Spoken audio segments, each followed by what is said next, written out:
So based on where you live, if you're somewhere in the United States, you might be calling this SQL. But if you're outside, there's a high probability that you'll be calling it SQL. So why should you even learn SQL?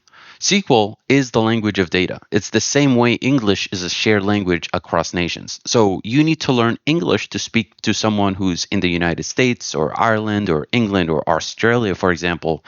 SQL is the language for data. So if you want to talk to a company database or analytics platforms or everyday applications, then you're going to want to use SQL to talk to them. And of course, we all know that data comes in many forms. There's pictures, which is a visual representation of some data, right? You're capturing a picture of a form of data at some way. So it's going to be either a picture of people, and you can extract information from that picture. It could be something like an audio or radio where you listen to that data. You're extracting information from the audio, or it could be something visual like charts or diagrams or whatever. So there's different forms of data.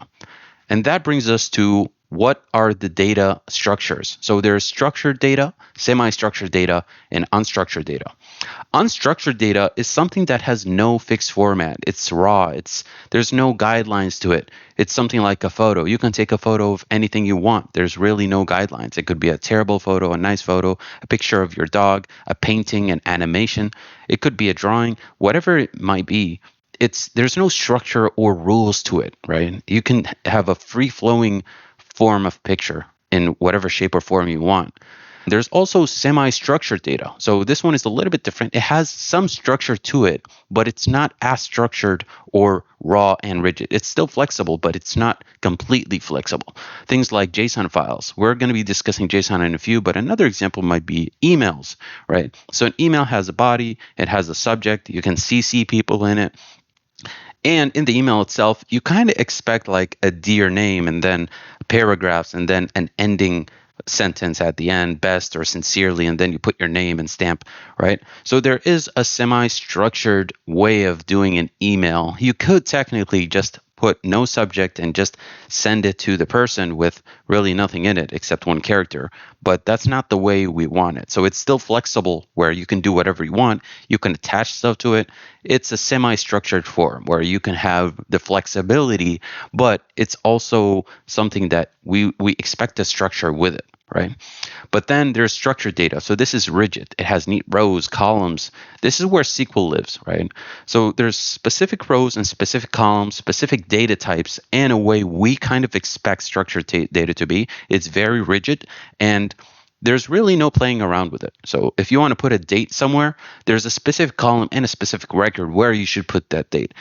First name and last name has to be sorted in a certain way. It's all structured, it's all rigid, and really no flexibility. So you can't really put a name in somewhere other than in the records of the table, right? It has to be in a certain table. It has to be not in the header above or outside of the table. There's a certain structure, no flexibility at all.